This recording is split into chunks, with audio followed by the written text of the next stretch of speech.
formation, enseignement appris de longue connaissance, notamment spécialisé en cancérologie depuis 2016. Donc la cancérologie, c'est quelque chose qui, hélas, concerne beaucoup d'entre nous et est un sujet que l'avenir n'a pas aisé. Et je vais vous sortir justement des anecdotes. Et voilà, je pensais qu'on pourrait voir ce genre de choses que dans les vieilles séries apocalyptiques Netflix comme Amazon Prime. Et non, on l'a vécu en vie. Donc, l'aventure, si je puis dire, commence donc pour notre établissement en février, ce qui nous a permis de ne pas prendre une première vague de Covid, donc pas un variant, le Covid même, en mars 2020. C'est qu'en fait, ce qui nous a sauvés, c'est qu'on avait une de nos patientes qui était sujet à la grippe. Encore une maladie qui, je ne sais pas où est aujourd'hui. Ce qui fait que quand en fait, on a encadré dans notre établissement, on doit justement annuler tout ce qui est activité collective, donc que ce soit des activités collectives, des thérapies. On a une salle commune où en fait à midi les patients ont salle à manger, donc ça paraissait arrêté. Et là a commencé les premières difficultés, parce que le Covid arrivait dans notre pays. Et justement, pour rebondir sur ce qu'on disait avant sur les médias, la difficulté que ça a été pour nous, pour les patients et pour la population, c'est la communication des médias. Il y en avait une qui était adressée à la population, et la communication pour les soignants, elle n'était pas communiquée à la population. Je veux dire par là que chaque semaine, on avait des directives qui venaient directement du ministère de la Santé. On nous préparait à ce qu'elle arrivait. Donc, comme on nous a fait le coup de Tchernobyl avec les nuages radioactifs, on nous avait dit les frontières vont nous protéger, on risque rien. C'est pas trop le cas. Et nous, on nous disait préparez-vous, ça risque d'être violent. Donc, face à ça, on est tous humains, soignants, l'expérience qu'on vienne. Bien sûr, la peur elle a commencé à monter en nous. On allait vers quelque chose qu'on ne connaissait pas, on a fait confiance un petit peu aux médias de ce qu'on entendait. Des morts par-ci, par-là, des centaines en Chine, puis ensuite qui arrivaient dans les bouts de l'Est. Et en fait, donc quand en mars 2020, les premiers cas sont arrivés, ça a été très rapide. Pour vous dire, on a des services qui contiennent à peu près une vingtaine de lits, et en l'espace d'une semaine, c'est tout un service qui a été contaminé. Parmi ces patients-là, comme vous avez dit, il y avait des personnes qui étaient sujets à des cancers, qui étaient déprimés, qui étaient très faibles, qui avaient toutes les comorbidités possibles.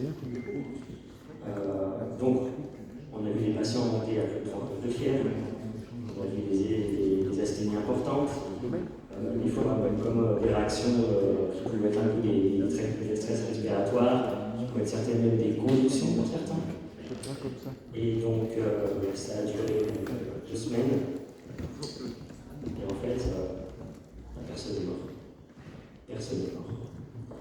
Donc, du coup, en fait, après, avec le recul, on se rendait compte d'une chose, c'est que, en fait, on nous faisait peur, on nous montrait des images à la télévision qui avaient été débordées. Ça aussi, c'est quelque chose qui m'a beaucoup étonné, moi et d'autres, qu'on puisse faire rentrer en fait des équipes télé dans des services de réanimation. Alors qu'il y a des sacrés protocoles, vous ne rentrez pas en réanimation comme ça. Donc voilà, premier point d'interrogation. Et en fait, avec le temps, justement, quand on faisait le débrief de tout ça, on se disait, ouais, ça a été très dur, on était épuisé, je ne le cache pas. Et en fait, on a perdu personne parce qu'en fait, on a juste soigné. Voilà, on a soigné. Donc, bien sûr, contre tout ce qui était température, on a usé le paracétamol. On a mis de l'oxygène en préventif. On n'a pas les moyens d'une réa. On a mis des traitements corticoïdes au bon moment. On a mis justement certains antibiotiques encore autorisés pour éviter les surinfections pulmonaires. Donc voilà, des hydratations, parce que vous avez des déshydratations. Et en fait, on y est arrivé. On a perdu personne, des personnes vraiment du Covid. Après, c'était pas pendant cette vague-là, j'y reviendrai un petit peu après. Et en fait, il faut savoir que dans tout ça, donc là, c'était gagnant chez les patients, par contre, c'était perdant chez les soignants. Parce qu'on a vu des choses que, donc, vu qu'on est donc piloté, on a une direction pour 3 établissements dans les airs, on manquait de matériel, on avait des masques, on n'avait pas spécialement Google, des choses comme ça. Et je remercie beaucoup la population, tous les différents, le monde industriel, le monde agricole, parce qu'en fait, devant tout ça, personne, bien sûr, n'avait anticipé. Et en fait, c'est nous, les soignants, par les réseaux sociaux, qui avons dû faire des appels pour qu'on nous fournisse en masque FPP2, en masque simple, en gants, en tenue. Et en fait, en gros, on n'y croyait pas. Notre direction disait on va y arriver. On n'avait rien qui arrivait justement dans notre direction. Rien du tout. Même si on a pu voir le peu d'effectifs, parce que l'établissement situé justement dans une autre ville, elle a été touchée de point frais avant nous. Je vous jure, c'est pas des blagues. Des fois, le soir, vous voyez notre cadre supérieur charger les cartons de feu de l'intérieur qu'on avait pour les foutre dans son coffre et les envoyer là-bas. Et nous, on était tout nus. Voilà. Et après, quand c'est arrivé chez nous, heureusement, donc ça arrivait plus tard, il commençait à avoir du stock, donc c'est pu revenir. Mais en fait, nos campagnes justement de détresse ont marché.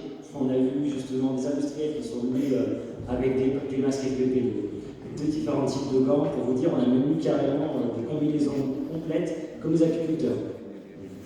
Ça n'a pas servi, mais bon, en tout cas, le geste était là. Bon, voilà, ça c'était vraiment une grande difficulté. Et en fait, après, donc voilà, là on était dans l'aiguë, dans la phase aiguë. Après, entre-temps, on a suivi une deuxième vague, si vous voulez, en novembre 2020. Mais si vous voulez, c'est pas de péripéties entre-temps. Donc, comme cité précédemment, on avait justement des protocoles, des consignes qui changeaient toutes les semaines. Alors déjà, on ne circulait pas, les patients, ils ne circulaient pas, et les familles non plus, parce que le problème, aussi, quand vous avez des patients, c'est l'endroit, ils regardent ce qu'ils veulent, qui sont branchés toute la journée sur justement des médias d'information continue qui disent là, voilà, ça va se passer, il y a un petit nœud et tout ça, et qu'après, quand ils appellent leurs proches, parce que c'est quand même le droit de communiquer, ils ont pas le droit au téléphone. Quand ils appellent leurs proches, bah si, il peut venir, regarde, est-ce que ça va bien et tout. Et qu'en fait, vous arrivez dans l'établissement et vous dites, ah bah non, c'est pas plus une visite pas autorisée, parce que ça, les gens, ils ne comprennent plus rien. Mais qu'est-ce qui se passe? Vous avez des tensions qui montent. Donc des fois, vous avez des fois à l'affrontement avec certaines familles, notamment le week-end, parce que les gens pensent, ils savent bien que le week-end, il n'y a pas d'administration, il n'y a rien. C'est vous qui faites la police. Voilà. Donc ça, c'est très compliqué. Et donc ensuite, pendant la calmie, ce qui s'est passé, je ne sais pas si vous l'avez entendu, aussi il y avait eu la grosse polémique. En fait, beaucoup de décès, et là, du moment que vous décédiez, vous étiez quasiment forcément Covid. Donc voilà, là c'était assez aberrant. Et je ne sais pas si vous êtes au courant des mesures qui étaient prises dans un essai Covid. Et là que je vous dis, je croyais que j'allais voir ça dans la science-fiction, c'est que si vous mourrez, vous étiez mis dans une housse. Comme vous voyez à la télévision, ça c'est une chose. Et le plus grave, au tout début, vous mourriez seul. Quand je dis seul, nous on a vu que c'est aberrant. Pour que les familles puissent accompagner, parce qu'on fait du soin palliatif, c'est-à-dire l'accompagnement en fin de vie, pour que les familles puissent voir leurs proches dans les derniers instants, au début, on devait faire une prescription médicale. On devait avoir une prescription médicale pour en fait que les familles aient visité leurs proches mourants, en train de mourir. Donc ça, c'était très dur. Et au moment du plus aigu, on a eu des situations, on a eu deux dans l'établissement, si je me souviens bien, j'en ai vécu une. Et celle-là me marque beaucoup. Et c'est vraiment pas des blagues, je peux vous dire. C'est qu'en fait, cette personne qui est décédée, le protocole aussi, c'est qu'en fait, vous avez directement le cercueil qui montait dans le service. Donc vous êtes là, vous dites non, c'est des blagues, ça arrive qu'ailleurs. Et bien en fait, quand vous êtes en train de faire le tour l'après-midi de soins, que vous voyez l'agent funéraire passer dans le service, avec le cercueil, qui rentre dans la chambre, qui ferme la porte, et votre salle de soins à côté, et vous entendez les petits qui ferme justement le couvercle, la personne est toute seule, et hop, il n'y a rien à voir, je peux vous dire que vous avez un rage. Vous avez un rage. Donc voilà. Après, face à justement ce genre d'information, ce qui s'est passé, voilà, la population s'est réveillée un petit peu en disant voilà, nous sommes dans nos proches, et parmi tout, justement, des fois les petites tensions qu'ils pouvaient avoir. Après, voilà, ça se comprend. On ne peut pas comment dire, interdire les gens envers leurs proches, surtout dans ce genre de situation. Et là, je vous jure aussi ce qui est vrai. Donc, pour pallier à ça, Nous, on a envoyé nos astreintes administratives, qui est une meilleure communication, qui est une meilleure justement communication auprès de la population. Non, il n'y a rien qui a été fait. Qu'est-ce que ça a été la solution? Si vous voulez, en fait, on a fait l'établissement à un joli parc sur lequel, en fait, les entrées extérieures, hormis l'accueil. Et bien, en fait, c'est comme une grande vitrée, vous pouvez avoir accès, en fait, il y a au niveau de la salle d'accueil. Les gens doivent sortir, mais par contre, on ne peut pas rentrer parce qu'en fait, il y a juste, ce détail que je veux dire est important, il y a juste à mettre un coup de pied pour fermer la porte. Non? Qu'est-ce qu'ils ont décidé de faire? C'est des issues de soupe, en plus, ces porteurs. Ils ont pris des palettes et ils ont cloué les portes pour pas que les gens rentrent en douce. Voilà. Alors peut-être juste un peu de communication aurait suffi. Voilà, on en était. Et en plus, on a demandé, attendez, vous avez demandé aux pompiers ce genre de choses, ce qui se passe, enfin, si c'est autorisé, oui, on a demandé. En tout cas, quand la gens qui fait la formation incendie, mais chaque année, on a dit ça, elle était surprise. Donc voilà, des petites situations comme ça. Donc après, bien sûr, on a eu voilà, après le Covid, voilà, c'est une maladie, bien sûr, comme le cancer pulmonaire qui n'est pas à négliger. Et c'est vrai que c'est vraiment dommage qu'on a vraiment alimenté par la peur, parce que le constat que j'ai fait, donc, ce que je veux vous dire, ça m'est propre, c'est le constat que j'ai fait, notamment chez la population qu'on soigne en cancérologie. Donc c'est là que je viens, où on a perdu justement, là encore, aujourd'hui encore, on en perd, même avec le variant Omicron qui est moins virulent, moins dangereux. Si vous voulez, chez la personne en cancérologie, disons qu'elle est bien affaiblie, qu'elle a des comorbidités, ça réduit en fait son espérance de vie de plusieurs mois. Voilà. C'est pas. On a eu des phases terminales de cancer, c'était attendu, le Covid a accéléré les choses. C'est une personne normale, par exemple, voilà, on ne fait pas que de la cancéro. On a reçu dernièrement aussi des personnes qui ont eu le Covid, qui ont été en réa, et qui viennent chez nous justement pour se requinquer. La rééducation est longue, mais voilà, après vous avez bien entendu, comme on l'appelle souvent, les comorbidités. Et après aussi, vous avez, je ne sais pas si on peut dire comme ça, vous avez les facteurs chance. Des fois, on a eu des gens sans comorbidité qui l'ont contracté. Ça arrive. Voilà. Mais médiatiser autant de peur comme ça n'a vraiment pas été simple pour toute la population, pour nous, pour les patients, parce que du coup, on a compromis les chances de beaucoup de personnes. Et par compromettre les chances de beaucoup de personnes, je ne parle pas,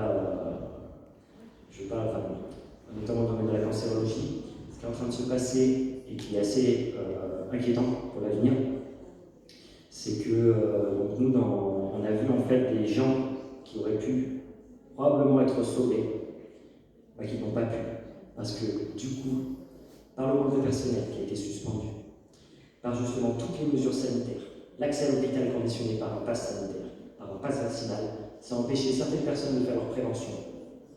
Donc du coup, on est passé à côté de plein de dépistages et des traitements qui ont été retardés. Du coup, les tumeurs se sont développées plus vite, n'ont pas pu être sauvées. Donc ces gens ont été condamnés. Et demain, c'est ça qui est très inquiétant.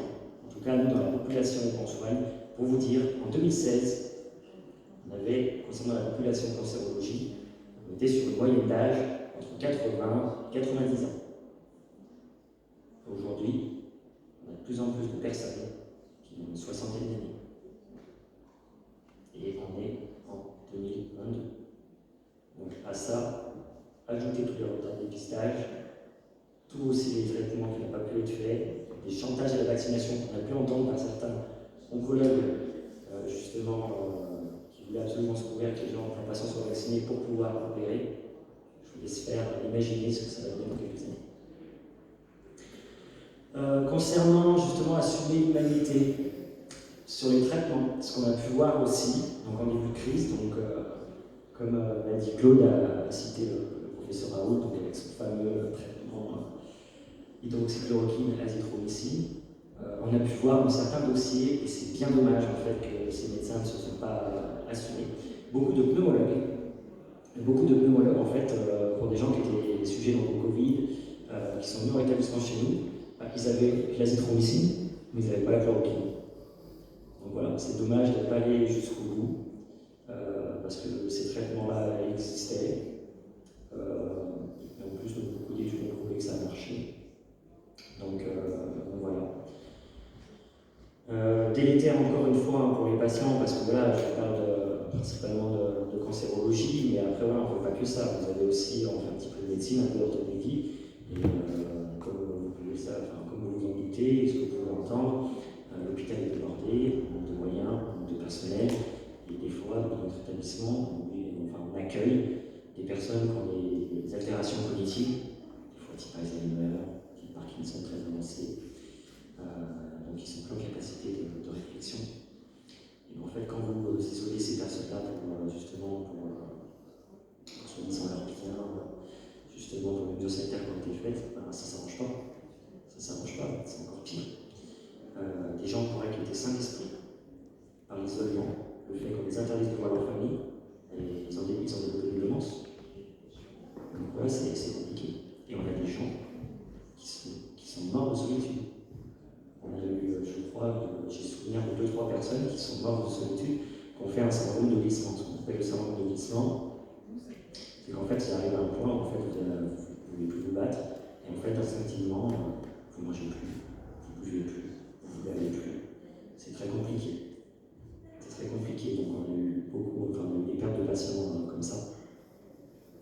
Donc voilà, c'est ce qui s'est passé, notamment durant l'année 2000. Donc mars 2020 et jusqu'à l'été 2021. Donc voilà, ce genre de situation. Et donc là, on en vient, donc là, je n'étais pas encore suspendu. On a entendu toutes les mesures gouvernementales qui auraient pu être faites, donc on nous préparait à la vaccination, le traitement miracle, en 6 mois. Toutes les justement les hypothèses de suspension, comment on allait faire, est-ce qu'on était aux soignants ou pas, quel type de population. Et donc mon épouse, qui est soignante et qui est encore suspendue, et ben, on avait vu le truc venir, on s'est dit non, ça va arriver, il va se passer quelque chose, ils sont sans pitié, ces gens-là, ils prennent enceinte, aux soins, tout ça, ils vont le faire, ils iront jusqu'au bout. Du coup, en fait, pendant un an, on a économisé. Parce que donc, voilà, je ne vais pas m'attarder trop sur la vie personnelle non plus, mais donc voilà, on s'était mariés, on s'était mariés en mai justement, et justement on a le projet d'avoir un petit bout de chou qui va arriver en juin, et on s'est dit il faut qu'on assure le coup parce que du coup il faut qu'on tienne un moment, est-ce qu'ils vont craquer, est-ce qu'ils ne craqueront pas, donc pendant un an en fait on s'est collé pas mal de choses pour arriver au fameux 15 septembre. Et en fait, le problème aussi de beaucoup d'institutions et de directions, c'est que tellement on manque de personnel, tellement on joue sur l'humanité justement des soignants, ils ont une politique, ce que j'appellerais de l'acquis. C'est-à-dire qu'en gros, même si ça fait 9 ans qu'ils me connaissent, que je suis un raté tarot, un peu tête de mule, et ils se sont dit, non, ils vont craquer, craquer tout ça. Ben en fait, non, jusqu'au 15, ils étaient persuadés, en fait, en gros, que comme quoi, que j'allais aller justement à l'injection, que j'allais trouver une parade ou quoi que ce soit, et j'ai dit bon. Et en fait, quand on voyait arriver tout ça, en fait, la difficulté aussi, c'est par rapport à vos collègues. Parce que je veux dire, ils ont été très malins pour ça aussi, c'est la vraie ingénierie sociale qu'a fait le gouvernement au sein justement du soin. C'est qu'en fait, voilà, je suis pour la liberté vaccinale. Vous faites ce que vous voulez de votre corps, il n'y a pas de souci, c'est votre bon droit. Mais c'est qu'en fait, en gros, voilà, vous allez être suspendu, donc vous allez déjà, comme en sous-effectif, vous allez mettre à mal votre équipe. Donc ça peut être très mal perçu. Des fois, on vous fait ressentir, d'autres étaient compréhensifs. Donc ça, c'était une difficulté. Voilà, j'ai fait face. Et c'est ensuite, en fait, qu'en gros, vous vous dites, est-ce qu'on va avoir un soutien peut-être de la direction, est-ce qu'ils vont dire quelque chose? Vraiment, en fait, même pas, parce qu'en fait, à chaque fois que les différents communiqués du gouvernement étaient faits, et ben en fait, eux se permettaient dans les services de publier une semaine avant ce qui allait se passer avant que les lois soient promulguées. Donc en gros, vous avez le bénéfice du doute de vous dire, en fait, ils savaient, quoi. Donc ça donne un peu la rage, quoi. Et du coup, en fait, par chance, qui nous a permis de gagner quelques mois de salaire avec mon épouse, c'est qu'en fait, donc, vu que la loi est tombée au 5 août, donc pour dire que comme quoi l'obligation vaccinale aurait lieu le 15 septembre. En fait, c'était plus vicieux que ça. Alors, je ne sais pas comment ça s'est passé dans nos établissements, mais comme je vous dis, voilà, comme l'a dit madame avant, c'est une vraie guerre juridique en fait ce qui se passe. C'est qu'en fait l'établissement, même si c'était pas, l'obligation n'était pas là, pour se couvrir, donc à partir de, je crois que c'était à la mi-juillet, et ben en fait, vous deviez faire un test PCR tous les 3 jours. Voilà, pour pouvoir continuer à exercer. Et nous, en fait, par chance, mon épouse et moi, fin juillet, on entamait nos congés d'été. Et donc, du coup, ça nous a permis, on ne pouvait pas exercer. Donc, en fait, on fait tellement se couvrir qu'on a dû faire justement des lettres pour dire que le jour où on ne se présenterait pas au boulot, ce ne serait pas d'abandon de poste, que comme quoi, en fait, on va continuer à poser nos congés pour avoir un maximum de salaire, justement, et que comme quoi, si tout venait à revenir à la normale, on récupérait tout. Donc ça, c'est signé. Donc voilà. Donc ça, on l'a eu grâce à certaines personnes qui sont encore dans le système, dans l'administration, parce que ça, on critique beaucoup nos administrations. C'est vrai qu'il n'y a pas beaucoup de gens humains. En tout cas, même s'ils viennent des soins, certains vont perdre pour l'humanité, c'est bien dommage. Mais il y a quand même des gens qui ont encore cette lumière.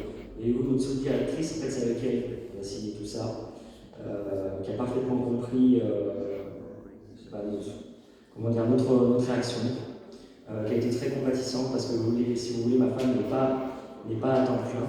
Et en fait, pour qu'elle touche un maximum son salaire, elle va faire en quelque sorte un valide de congé à la carte avec du sans solde pour qu'elle puisse bénéficier de plus de mois possible d'un salaire. Et en plus de ça, elle a renouvelé les termes pour qu'en fait, parce que ma femme est toujours sans salaire, mais là à partir de ce mois-ci, en fait, elle a fait plein de manigances informatiques, de choses comme ça, pour qu'elle puisse en fait avoir ses indemnités de congé maternité, quoi. Parce que sinon, elle n'aurait rien eu. Donc voilà, on en est là. Donc ça va plus loin que ça. Donc après, arrive donc la suspension. Donc là, on est suspendu. Et après, donc avec l'arrivée d'un plus gros événement, voilà, on est en appartement, ça se passe très bien, et on cherche un aide mobile.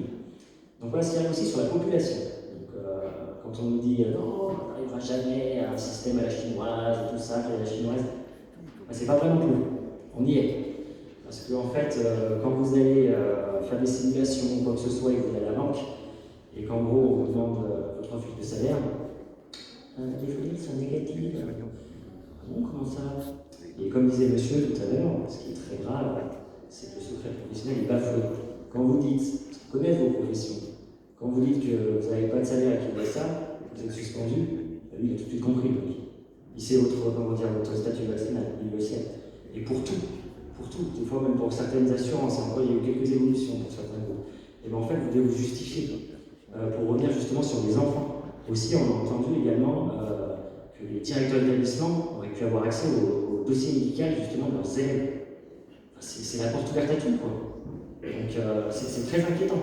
Donc voilà qu'en gros des choses importantes, des démarches administratives soient conditionnées en fait à une injection, c'est très grave. C'est très très grave. Donc du coup, ce qu'on a dû faire justement pour subvenir à nos besoins avec mon épouse, la chance, ça aussi, s'il y a des gens peut-être qui ne le savent pas, c'est des personnes suspendues ou qui vont l'être, parmi notre contrat en fait, de travail, on n'avait pas de clause d'exclusivité avec notre employeur. C'est-à-dire qu'en fait, ça nous permettait en fait de faire quand même, de travailler ailleurs, c'est-à-dire des petits CDD, des petites missions voilà, qui nous permettent de vivre sans bien sûr ne pas signer un CDI parce que sinon votre contrat est rompu. Donc voilà, renseignez-vous bien, vous pouvez quand même travailler ailleurs légalement si ce n'est pas soumis justement à l'obligation vaccinale. Donc ça vous pouvez. Et en fait aussi je remercie beaucoup le monde de l'agriculture parce que c'est surtout lui qui nous a pris parce qu'on a rencontré justement des gens formidables et qui nous ont offert la possibilité de travailler dans les champs, de travailler justement avec pareil, les animaux, ce genre de choses. Et en fait, on a eu des payes en nature, légumes, viande, fromage. On a même eu de l'argent en cash. Donc voilà, il y a vraiment une solidarité de la population. Donc ça a été pendant 5 mois. Et après, donc, il y a eu le retour. Donc le retour le 3 janvier donc 2022. Et ça a été très folklorique. Folklorique pourquoi parce que du coup, en fait, régulièrement, la sous-directrice, elle, nous écrivait des mails tous les mois pour nous demander comment on allait. Et vraiment, sincèrement, même pas une demande, vous en êtes tout, quand vous êtes vacciné, machin comme ça va, donc du coup, Voilà, ça on a trouvé vraiment génial. Et à côté de ça, vous avez la quête supérieure qui vous écrivait tous les 2 mois pour vous dire bonjour, vous en êtes tous, vous êtes vaccinal, parce que voilà, on veut savoir à quel point, est-ce qu'il y a des gens qui attendent les contrats, les machins à faire et tout ça. Ben, à un moment, moi, ça m'a un peu pris de chou, donc je me suis permis de l'appeler, et de lui dire écoute, si je reviens ou quoi que ce soit, ou si je passe à l'injection, sous ce que j'ai pu faire, justement pour tenter d'avoir un avenir pour mon fils, pour assurer d'avoir une maison, ce genre de choses, j'y suis allé, je me suis sacrifié. Et je lui ai raconté ça, mais on était un peu sur tout ça. Et du coup, en m'assurant que oui, ça ne reste pas, t'inquiète pas, de toute façon, t'es remplacé tous les jours, ta femme et toi, il n'y a pas de souci. Sauf qu'en gros, ce qu'on dit, c'est que, voilà, parmi les collègues, l'ancien collègue, Marc-Louis, quand même, avec tout ça, c'était pas vrai. Bien sûr, des fois j'étais remplacé, que mon épouse a été remplacée, mais c'est pas tout le temps. Donc voilà.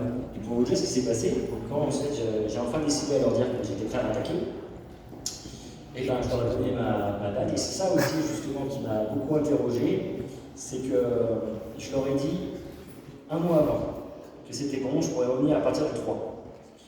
Et ils ont dit bah ok, banco, pas de problème.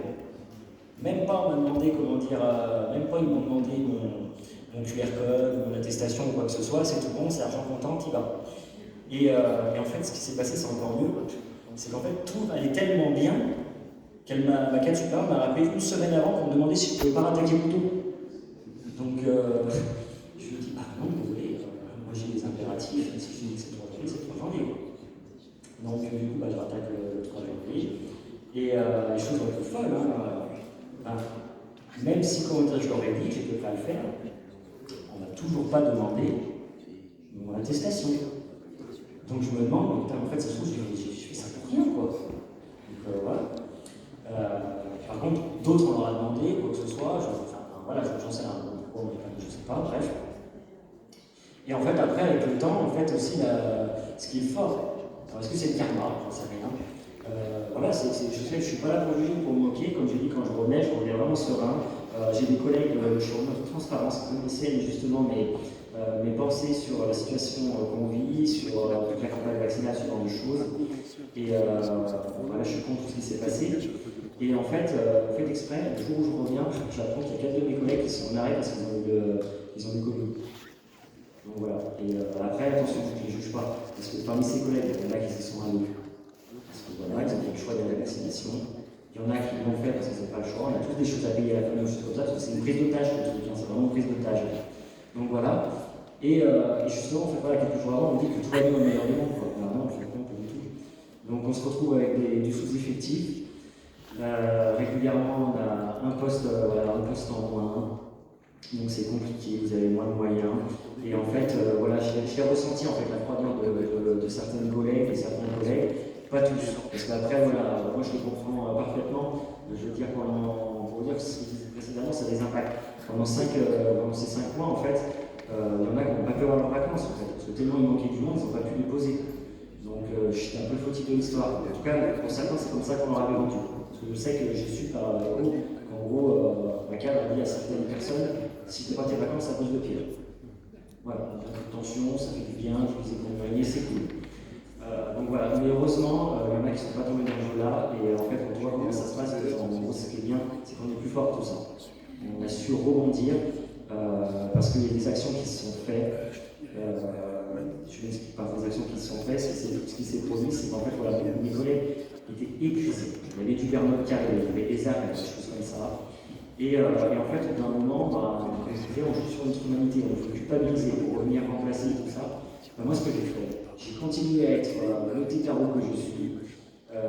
Moi, ma famille m'a toujours appris à me battre pour mes convictions, pour ce que j'aime, et aller jusqu'au bout du moment où je suis dans mon bon droit, et c'est ce que j'ai fait. J'ai fait valoir le code du travail, mon contrat de travail. Et au bout d'un moment, on n'arrêtait pas de me harceler pour me dire, je vous jure que je suis revenu. Il n'y avait pas au moins 2 jours où j'avais pas mon téléphone qui sonnait le soir pour me dire est-ce que tu peux changer d'horaire, est-ce que tu peux faire tel jour ou quoi que ce soit. Il y a un moment, ça me saoule, ça me saoule. Et moi, je ne voulais pas alimenter ce système.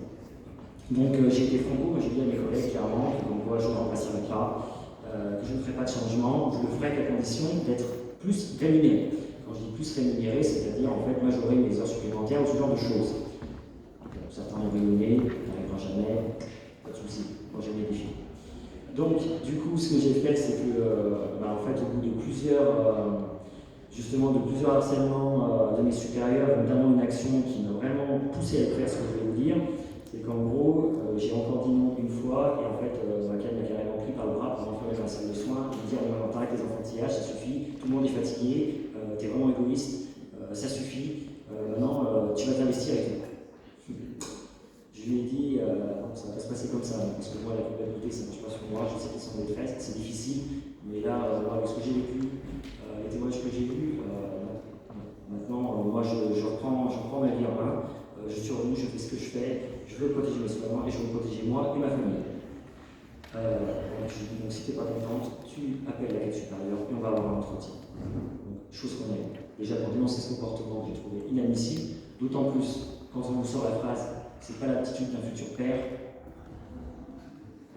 Quand on joue sur le motif familial, je pense que je ne me suis pas énervé parce qu'en fait j'ai pensé à mon fils. Je pense que c'est pour ça.